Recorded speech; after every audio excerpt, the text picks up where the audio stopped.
A'udzubillahi minasyaitonirrajim. Bismillahirrahmanirrahim. Assalamualaikum warahmatullahi wabarakatuh. Alhamdulillahirabbil alamin wa bihi nasta'in ala umuri dunya waddin wassalatu wassalamu ala asrafil anbiya'i wal mursalin sayyidina Muhammadin wa ala alihi wa ashabihi ajma'in. Ya alimullah ma'alimna ma yanfa'una wanfa'na bima 'allamtana wa zidna ilma wa arana al-haqqa haqqa warzuqna ittiba'ah wa arana al-batila batila warzuqna ijtinabah. Ya al-haq adkhilna mudkhala sidqin wa akhrijna mukhraja sidqin wa ja'alna min ladunka sultanan nasira. Ja'al haq wa zahqal batil innal batila kana zahuqa. Ya al-ghafur rabbana innana amanna faghfir lana dhunubana wa qina adzabannar. Allahumma ighfir lil muslimin wal muslimat fi Filistin wa fi kulli makan. Allahumma ansur ikhwanana al muslimin wal mujahidin fi Filistin wa fi kulli makan. Ya aziz ya jabbar ya rabbal alamin, amma ba'd. Alhamdulillah, segala puji dan syukur adalah milik Allah, Tuhan semesta alam yang telah menciptakan kita, dan karena rahmat dari Allah Subhanahu wa taala hari ini kita kembali berjumpa di channel iDream TV dalam program Tarbiyatul Aulad, di mana insyaallah kita akan kembali mempelajari bagaimana ya kita bisa melahirkan, membesarkan anak-anak kita menjadi pribadi-pribadi yang saleh, yang tentunya ini menjadi investasi terbesar ya bagi kita sebagai orang tua ketika kita nanti akan menghadap Allah Subhanahu wa taala. Tidak lupa kita baca salawat dan salam. Allahumma shalli ala sayyidina Muhammad wa ala ali sayyidina Muhammad. Assalamualaikum ayuhan nabi wa rahmatullahi wabarakatuh. Semoga Allah menerima salawat dan salam yang kita baca dan dilimpah curahkan kepada para nabi dan para rasul, wabil khusus Rasulullah Muhammad SAW, dan semoga kita termasuk orang yang akan berbahagia ketika meninggal nanti ya, dipertemukan oleh Allah Subhanahu wa taala dengan hamba-hambanya yang soleh, dimasukkan ke dalam jannahnya dan bertemu dengan Rasulullah SAW. Insyaallah, amin ya rabbal alamin. Sahabat hadirin yang dirahmati Allah dimanapun Anda berada, di dalam kesempatan kali ini di program Tarbiyatul Aulad kita akan kembali mengkaji ya, pemikiran dari Syekh Dr. Abdullah Nasirwan di dalam bukunya yang berjudul Tarbiyatul Aulad fil Islam, di mana beliau ya menyusun ya bagaimana strategi kita bagi kita orang tua dan juga mungkin para guru atau para pendidik untuk melahirkan generasi yang saleh ya, melalui cara-cara yang telah diajarkan oleh Allah Subhanahu wa taala dan juga diajarkan oleh Rasulullah SAW. Dalam episode kali ini ya, menyambung kajian tentang bagaimana ya, orang tua atau guru memenuhi tanggung jawab pendidikan kejiwaan ya. Karena memang jiwa adalah salah satu komponen yang besar, penting ya di dalam diri manusia. Karena manusia ini kalau jiwanya mati udah nggak ada harganya ya. Jadi dia akan menjadi orang yang skeptis ya menghadapi hidup. Bahkan nauzubillah pada sebagian kasus ya orang-orang yang jiwanya mati menjadi orang-orang yang kejam ya, jadi si raja tega ya. Bagaimana mungkin orang ya, seorang ayah sanggup membunuh anaknya, darah dagingnya sendiri hanya gara-gara cemburu kepada istrinya. Itu kejadian ya di Jakarta beberapa waktu lalu, seorang ayah membunuh 4 orang anaknya yang masih kecil-kecil ya, hanya gara-gara cemburu kepada istrinya. Yang dicemburu istrinya, yang dibunuh anaknya. Bagaimana dia bisa setega itu ya, kalau jiwanya memang udah mati, kalau jiwanya udah mati. Kalau jiwanya masih hidup, nah, ya, jiwanya masih hidup, dia tidak akan berani melakukan itu. Nah, makanya kemudian ya bagaimana ya kita sebagai orang tua yang memahami karakter ya, jiwa ini ya, karena jiwa adalah komponen utama dan penting di dalam diri manusia. Nah, salah satu fenomena yang muncul dalam atau salah satu karakter ya, kemarin kita sudah bahas tentang malu dan malu dan minder. Nah, ya. Jadi ada malu, ada minder. Kalau yang perlu ditanamkan itu sifat malu ya. Nah, kalau minder jangan. Tapi beda antara minder dan malu. Nah, di dalam pembahasan berikutnya Syekh Dr. Abdullah Nasirwan membahas tentang fenomena rasa takut. Jadi pada kesempatan kali ini kita akan membahas bagaimana mengatasi sifat penakut pada anak. Nah, jadi kita berupaya bagaimana anak-anak ini menjadi pribadi yang berani, ya, bisa mengendalikan rasa takutnya. Nah, itu yang kita coba bahas. Nah, Syekh Dr. Abdullah Nasirullahi mengatakan bahwa rasa takut, nah, macam-macam ya anak-anak kita nih. Ada takut dengan yang biasa, ya, yang nampak ya, misal takut kepada orang, ya, takut kepada binatang, ya, takut kepada benda, ya. Ada yang sebutnya fobia macam-macam ya. Ada yang fobia dengan buah, ya. Ngelihat rambutannya dia takut, ya. Ngelihat pepaya takut, ada yang begitu kan, fobia. Kurang lebih sama ya. Fenomena fobia atau rasa takut ini, kalau kata Syekh Dr. Abdullah Nasirullahi adalah gangguan psikologis. Ini memang aneh juga ya, ada orang yang takut dengan buah pisang. Takut dengan buah rambutan, ya, ada selebritis yang takut dengan buah rambutan. Lihat rambutannya langsung keringetan, pucat gitu ya. Jadi ini adalah gangguan psikologis yang menghinggapi anak kecil sehingga kemudian dia menjadi dewasa. Ya, rata-rata fobia itu muncul ketika kecil ya. Jadi traumanya itu dari kecil. Ya. Saya punya ponakan itu fobia dengan sarung, sarung ya. Jadi gara-garanya itu ya, waktu kecil-kecil ya, dia melihat itu ya ondel-ondel keliling kampung ngamen ya. Ondel-ondel kan mukanya serem gitu ya, melotot, mukanya merah, ada kembang-kembang api gitu ya. Nah, yang dia spot sama dia itu sarungnya, ya, kan pakai sarung dan dari. Jadi takut ya, ngeliat ondel-ondel itu ngumpet.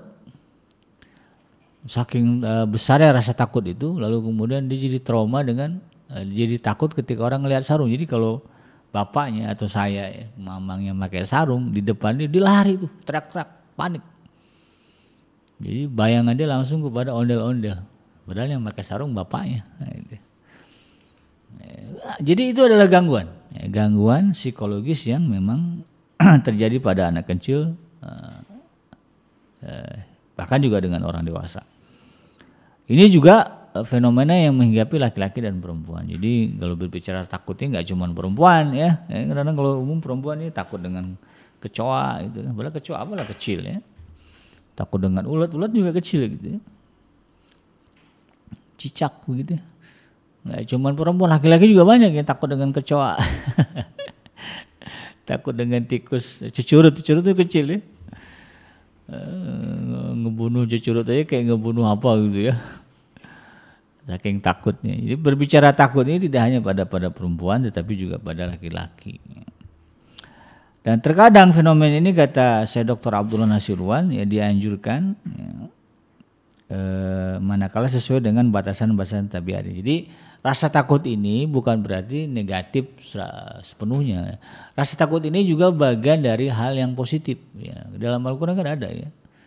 Kata khauf, khauf ini takut.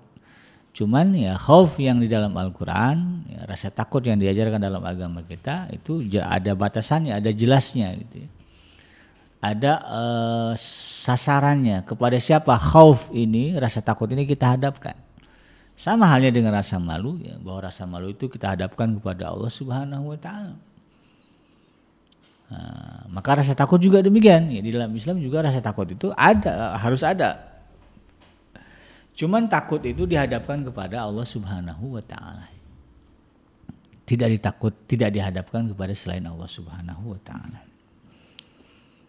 Jadi anak-anak itu ya kita pelajari ya kita ajarkan juga rasa takut begitu kan. Ya, kita tanamkan juga rasa takut dalam diri dia, tetapi kemudian kita arahkan bahwa yang harus kamu takut. Jadi ketika dia merasakan nih ya, dia tahu oh ini namanya rasa takut. Dan rasa takut itu sesuatu yang tidak nyaman. Maka hadapkanlah rasa takut itu kepada Allah Subhanahu wa taala. Karena bicara takut itu kan efeknya besar ya. Takut tadi dengan sarung, dia nggak mau dekat-dekat sarung. Ya berusaha menghindari sarung gitu kan. Takut dengan buah rambutan juga sama ya. Atau takut kehilangan. Nah, ya. Kan anak-anak itu punya mainan ya. Dan di dalam interaksi dia dengan main itu dia punya ada rasa takut itu, takut kehilangan. Nah, kalau dengan makanan takut berkurang misalnya, atau dengan uang takut berkurang, takut juga itu. Nah, efeknya kan besar ya. Kalau dia takut mainannya hilang, dijaga mainannya bener-bener. Takut makanannya berkurang, wah diumpetin mainannya, makanannya nggak kelihatan seorang. Jadi rasa takut itu ngefek, nah, efeknya besar. Maka dari situ kemudian, ya, meskipun rasa takut adalah fenomena yang disebut dengan gangguan psikologis, kata saya Dr. Abdul Hasan, tapi ini juga hal yang sangat penting di dalam syariat agama kita untuk ada di dalam diri kita. Ya. Rasa takut ini, ya, takut dengan siksa neraka, itu kan. Coba kalau ada orang yang nggak takut dengan siksa neraka, repot juga gitu. Nggak takut saya dibakar begitu kan di neraka, akhirnya apa ya semau dia kan begitu. Apalagi kalau kemudian rasa takut itu tidak ada, tidak dia miliki sekalipun kepada Allah. Nah ini yang lebih bahaya ya. Ketika rasa takut kepada Allah itu tidak ada, hilang dalam diri seseorang, maka dia akan menjadi makhluk yang paling bengis ya, di alam dunia. Karena nggak ada yang ditakutin lagi. Dan kalau saya mengatakan ya penjahat-penjahat itu ya, yang sanggup melakukan tindakan kriminal ya, di luar batas, yang berani berbuat jahat lah gitu ya. Sebetulnya yang dia takuti bukan polisi, ya. Yang ditakuti itu yang dia tidak takut itu Tuhan. Ya. Ya. Dia tidak punya rasa takut kepada Tuhan. Nah, kalau dia punya rasa takut kepada Tuhan, nggak akan dia berani melakukan itu. Nah, ya. Jadi rasa takut itu tetap harus ditanamkan, tetapi tentu dengan batasan-batasan tabiatnya. Ya, karena juga dengan rasa takut ini anak-anak kita bisa terhindar dari bahaya. Namun jika rasa takut ini berlebihan dan melampaui batas, ya, kewajaran begitu, maka ini akan menyebabkan gangguan psikologis pada anak. Ya, yang makanya bedakan antara takut dengan trauma. Yang bahaya itu trauma ya, berlebihan. Kalau takut itu masih wajar dan itu bagian dari terapi kejiwaan sebetulnya bagi anak-anak kita. Ya. Seorang ahli kejiwaan, kata saya Dr. Abdul Hasan mengatakan, ya, ini seorang psikolog anak ini mengatakan, jadi seorang anak pada tahun-tahun awal terkadang telah muncul tanda-tanda rasa takut ketika terjadi sesuatu secara tiba-tiba atau jatuhnya satu benda ya, secara tiba-tiba atau misal yang semisal dengan ini. Jadi basically anak-anak ini, kata psikolog anak, ya, menurut saya Dr. Abdul Hasan, itu telah muncul rasa takut ya, dengan situasi tertentu lah begitu ya. Nah, lalu pada usia sekitar 6 bulan, nah ini kalau kita lihat bayi itu ya, bayi itu kan gampang terkejut, kaget. Ya, sebetulnya kaget itu bagian dari rasa takut. Ini sudah ada, Allah tanamkan. Ada barang jatuh dikaget. Kaget itu kan rasa takut itu ya. Responnya itu begitu. Nah pada usia sekitar 6 bulan anak akan takut kepada orang yang belum ia kenal. Nah dari bayi tumbuh 6 bulan, nah, sama itu kan ada rasa takut. Kalau ada orang yang enggak dia kenal dia nangis. Nah, jadi rasa takut itu memang sudah ada di dalam diri manusia. Sedangkan anak pada tahun ketiga, ada di umur 3 tahun ya, kebanyakan takut kepada binatang. Atau juga takut kepada benda-benda seperti misalnya mobil, motor ya. Atau suara letusan ya. Atau juga mungkin takut dengan air ya kan, ada yang lihat air aja ngeri ya, dibawa ke laut bingung dia ya. Umur 3 tahun ya. Ada yang umur 3 tahun takut dengan bayangan, nah, ada ya lihat bayangannya dia takut dan banyak umumnya. Dan kemudian ya, menurut saya Dr. Abdul Hasan berdasarkan pendapat psikolog juga ini ya, bahwa wanita memiliki rasa takut lebih besar daripada laki-laki. Nah, makanya yang bengal itu kebanyakan laki-laki. Walaupun perempuan juga banyak ya kalau kita lihat. Tapi kalau dipersentasekan lah ya, penjara gitu ya, laki dan perempuan ya, sama sih penuhnya. Tapi umumnya kalau kita lihat kejahatan-kejahatan besar ya, pelakunya adalah laki-laki. Umumnya wanita memiliki rasa takut lebih besar daripada laki-laki. Ketakutannya semakin bertambah seiring dengan bertambahnya imajinasi anak-anak. Jadi pada dasarnya ya, pemicu rasa takut itu menjadi besar juga adalah imajinasi. Ya, misalnya takut gelap. Sebetulnya bukan gelapnya, imajinasinya di dalam kegelapan itu. Ya, ada muncul monster, ya. Ada muncul tangan di bawah kasur. tangannya. Wah, itulah imajinasi anak. Dari mana imajinasi muncul? Ya dari pendengaran dan penglihatan dia. Dia mungkin sering nonton film horor atau dia mungkin melihat sesuatu yang menyeramkan. Ya. Nah, maka kemudian itu memperkuat imajinasi dia sehingga dia takut dengan sesuatu. Sendirian, dia ngeri. Nah, begitu ya anak-anak.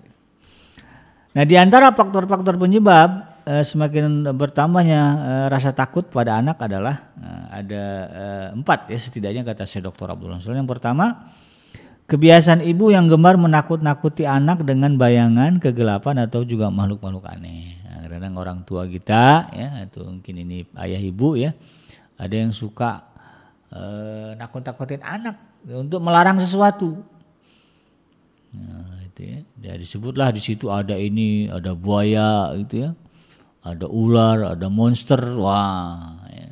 Sebutlah begitu ya. Ada hantu, wah. Ya, padahal nggak ada, cuman karena orang tua males aja ya mencegah anaknya ke situ, ditakut-takutin dengan bahasa itu. Ini kebiasaan, ya. Ya, jadi ya jangan salahkan juga kalau anak kemudian jadi penakut. Ya. Karena memang orang tuanya biasa menakut-nakuti. Ya, maka dari sini kemudian penting bagi kita orang tua untuk tidak melakukan itu ya. Jadi jangan dijadiin kebiasaan ya, karena kita malas mencegah anak kemudian kita takut-takuti dengan kalimat-kalimat begitu ya. Mau main keluar rumah gitu, awas jangan keluar rumah, nanti ada harimau. Oh, udah itu nanti ada apa. Ini yang kemudian membuat anak menjadi takut untuk takut kepada banyak hal. Kemudian yang kedua adalah kebiasaan ibu memanjakan anak dan mendiktenya secara berlebihan. Nah, ini juga bisa menimbulkan rasa ketakutan yang berlebihan, ya, karena anak biasa dimanja, ya, atau juga didikte ya, secara berlebihan oleh ibunya. Jadi ngapa-ngapain dia takut jadinya, ya. Karena biasanya dilayanin ibunya, dimanjain sama ibunya. Atau ibunya biasa bilang kamu gini, jangan lakukan itu. Kalau ada ibu nggak tanggung jawab, akhirnya anak-anak ini nggak berani mencoba. Karena ibunya sudah menekankan begitu. Kalau kamu melakukan itu ibu, akhirnya dia jadi tumbuh menjadi pribadi yang penakut.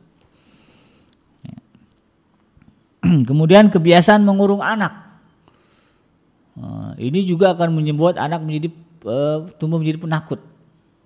Jadi kalau hukuman kemudian karena dikurung di kamar sendirian, ini bahaya ya sahabat.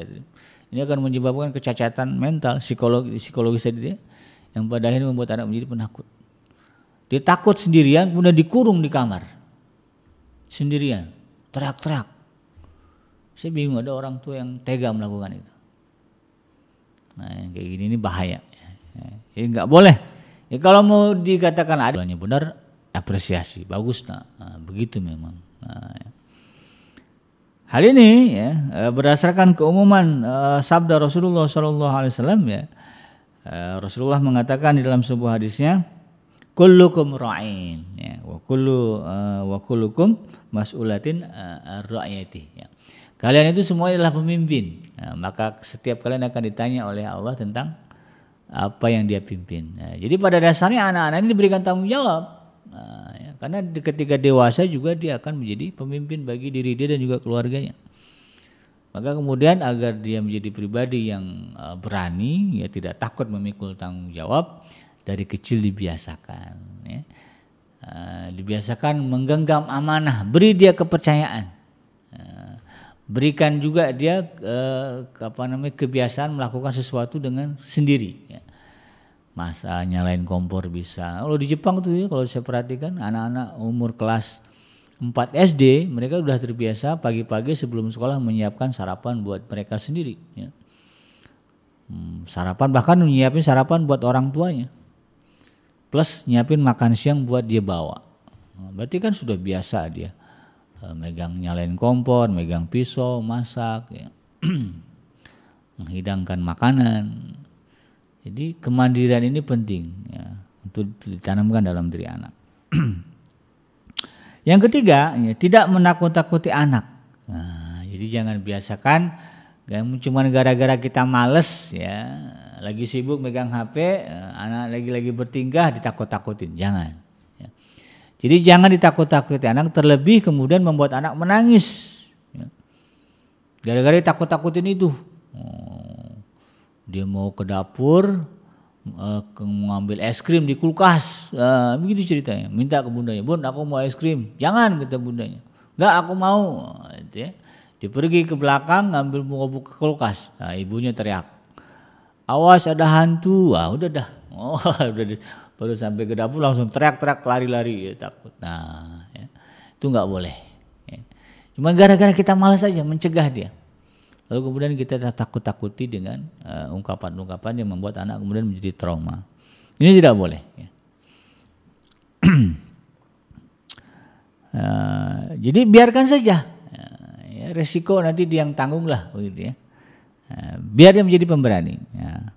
Hal ini juga berdasarkan keumuman, ya, kebaikan yang telah dipuji oleh Rasulullah SAW, sabdanya diriwayatkan oleh Imam Muslim. Ya. Al-mu'minul qawiyyu khairun wa habbu ilallahi minal mu'minil dha'if. Ya. Karena orang-orang mukmin yang lebih kuat itu lebih dicintai Allah daripada orang-orang mukmin yang lemah. Nah, jadi kita harus membiasakan anak-anak kita berani melakukan banyak hal, dan jangan kemudian ditakut-takuti melakukan banyak hal. Ya, nyalain kompor, jangan nanti meledak. Ya. Mau setrika baju, jangan nanti gosong. Serba jangan. Ya. Mau naik tangga, jangan nanti jatuh. Kalau udah begitu prinsipnya, maka ya, dia akan menjadi pribadi yang lemah. Ya, takut untuk mencoba, takut untuk begini begitu, karena orang tuanya biasa menakut-takuti.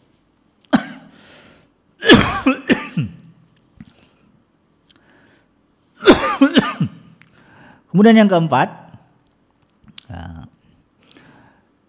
solusinya ya, bagaimana menjadikan anak-anak menjadi pribadi yang pemberani adalah memberikan kesempatan kepada anak untuk bergaul bersama dengan orang lain. Nah, jadi jangan batasi pergaulan anak. Ya, biarkan dia bermain, biarkan dia belajar bagaimana bersikap dan bertindak ya, bersama dengan orang lain. Ya kita tahu ya ada anak-anak di lingkungan kita yang mungkin mainnya kasar gitu. Anak-anak kita kan harus main dengan teman begitu kan. Maka biarkan dia berinteraksi dengan anak itu. Dan kemudian ditakut-takuti, jangan main sama dia, nanti kamu gini. Biar dia tahu, dia punya solusi, dia punya cara kok ya bagaimana kemudian dia bisa bertindak dan menyikapi teman-temannya. Kalau itu kita cegah ya, maka seumur-umur dia tidak akan punya cara bagaimana mengatasi persoalan itu ketika dia dewasa. Berhadapan dia dengan atasan yang garang, yang killer, dia dosen dengan killer begitu.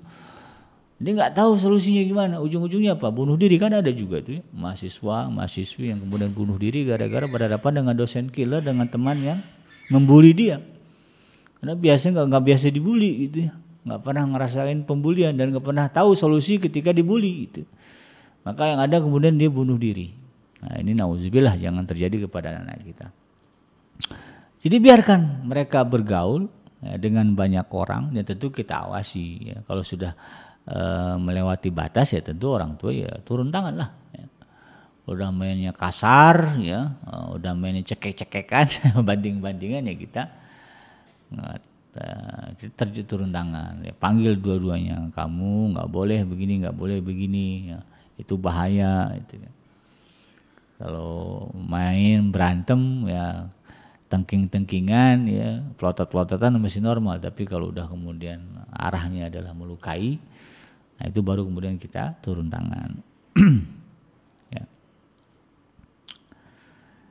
Nah hal ini ya, tentu diharapkan anak-anak kemudian akan semakin banyak teman ya, kemudian juga punya banyak solusi ketika dia menghadapi persoalan dari dalam pertemanannya.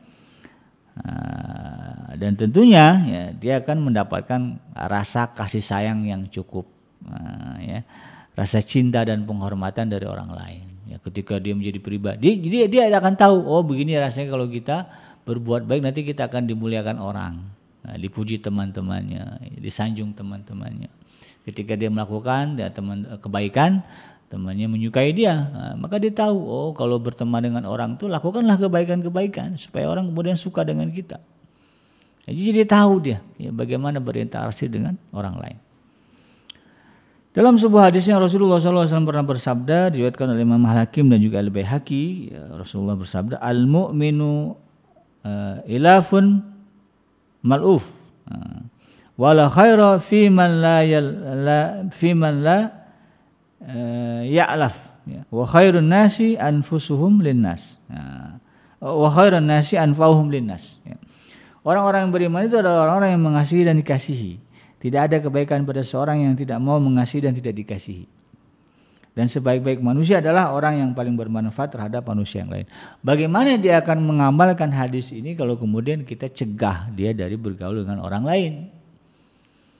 Bagaimana dia bisa merasakan bagaimana momen ketika dia menjadi orang-orang yang bermanfaat kalau kita dibatasi dia?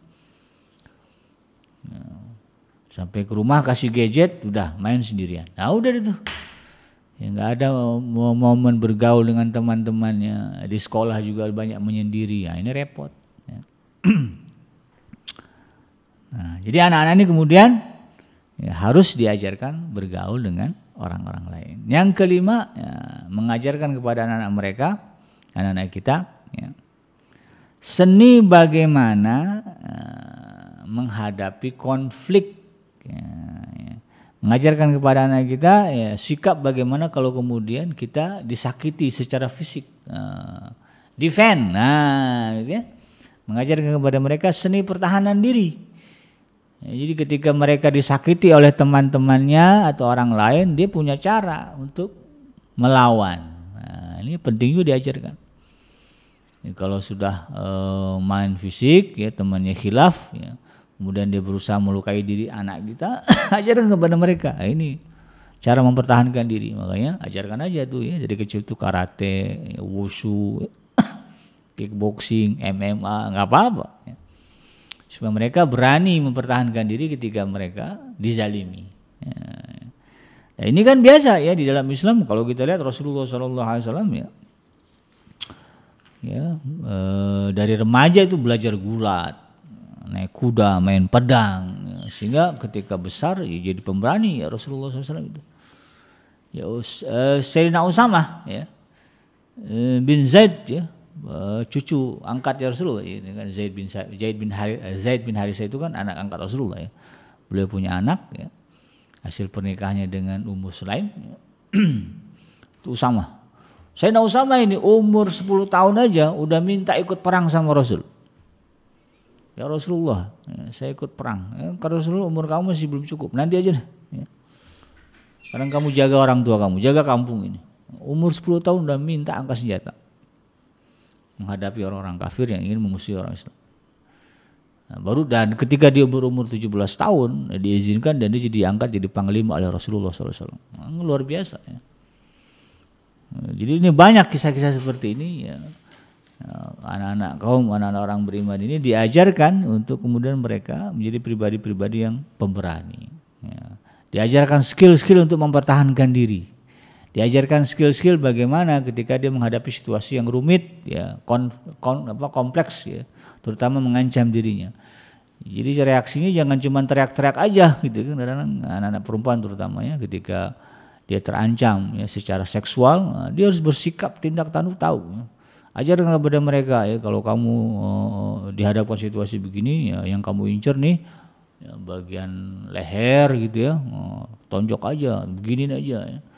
Itu bagian pusar ke bawah, tunjang aja pakai lutut itu ya. Biar aja pura-pura dulu aja gitu kan, pasrah tahu-tahu nanti lutut kamu langsung tuh ya. Sikat itu. Ketika dioleng lari, cari kesempatan. Ini cara kita mengajarkan pada anak kita. Supaya kemudian mereka menjadi pribadi yang berani ya, ketika menghadapi konflik. Ya. Karena bicara hidup ini ya nggak ada lah ya. Hidup kita itu 100% aman, tentram. Pasti ada konflik dengan siapapun. Ya, pasti ada.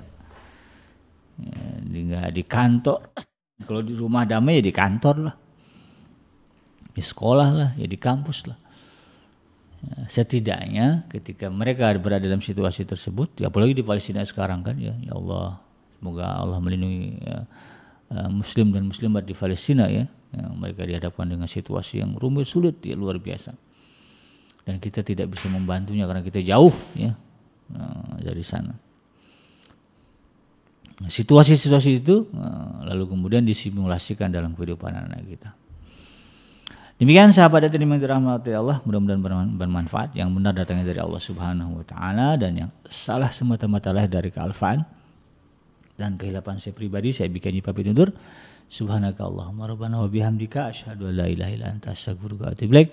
Walhamdulillahirabbil alamin. Wassalamualaikum warahmatullahi wabarakatuh.